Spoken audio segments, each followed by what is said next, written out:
What's up, guys? It's your boy Brian Ash, aka the Handsome Fister. This is a Shutdown review video. Kind of crazy because Shutdown ended like 2 weeks ago, but I got super sick during Shutdown, and I wasn't. I lost my voice for a little bit. I worked a lot. I worked too much.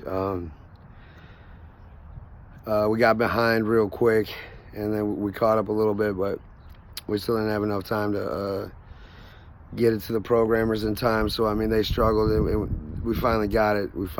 But, I mean, we're adding some kits to it to make it, more robust and more thorough, and so it functions better. As you can tell, my voice is still a little messed up.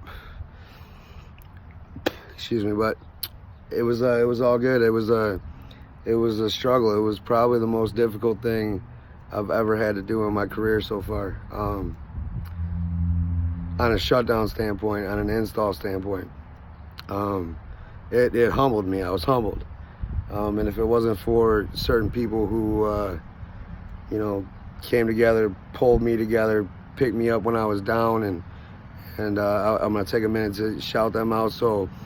In the beginning of Shutdown, like we were cruising, we were going, but I could tell we were falling behind. And so if it wasn't for Tony Sayez, John Alisi, Chris Turner, Adam Phillips especially, he was huge. Brett Pryor from the Ford team, John Midbow from the Ford team. And then when I got into some serious trouble. They called in some reinforcements to help me get through it, so we could almost win.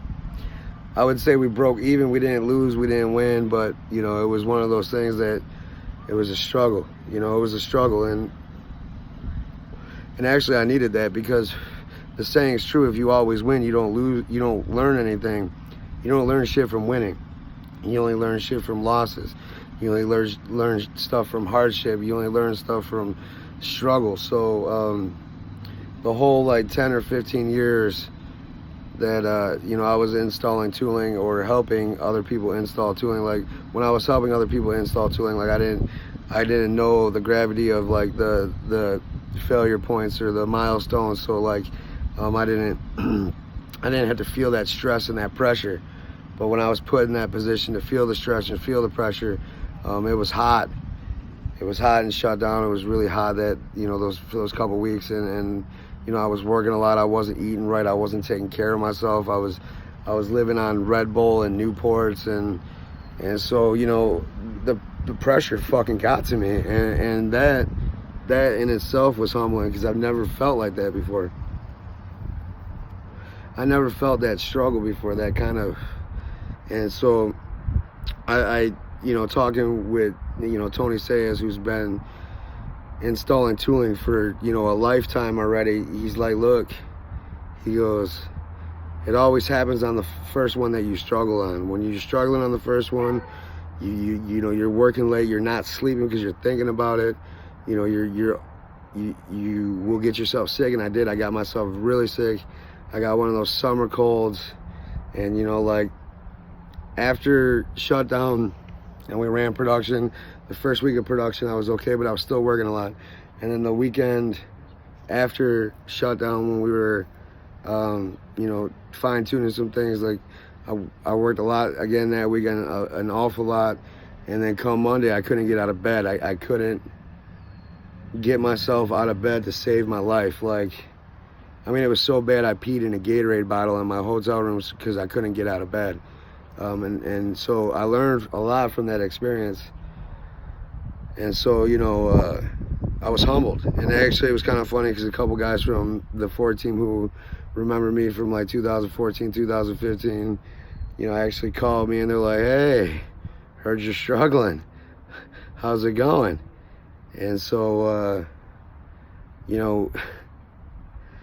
they even brought up my ego and stuff like that. And, it's a hard pill to swallow, because I take pride in what I do, and I take pride in being good and trying to be the best that I can be. So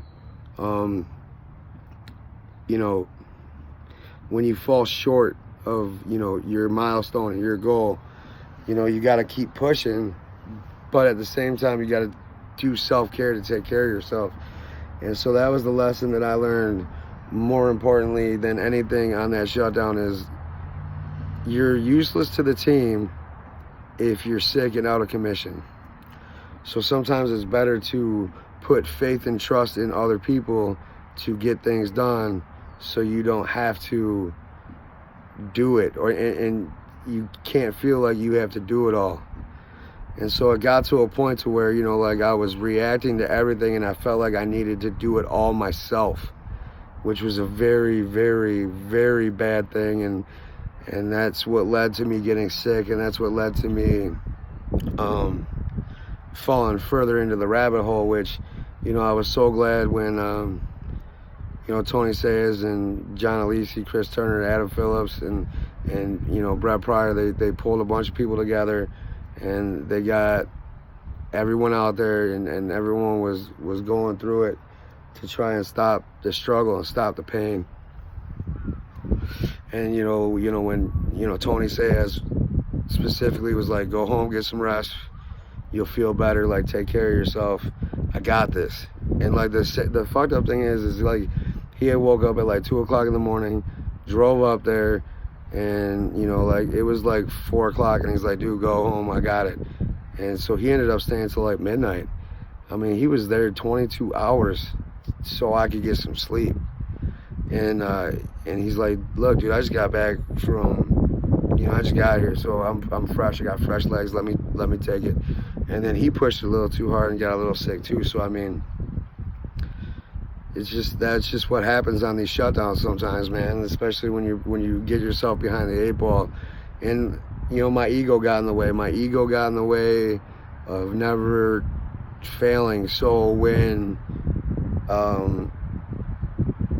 I got behind the 8 ball, I didn't know how to react to get the results needed to get it done.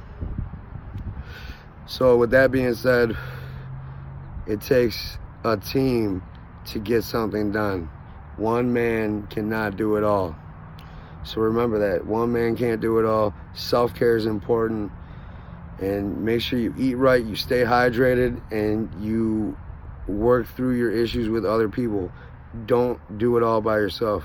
It's your boy Brian Ash, aka The Handsome Fisher, and I'll talk to you later. Peace.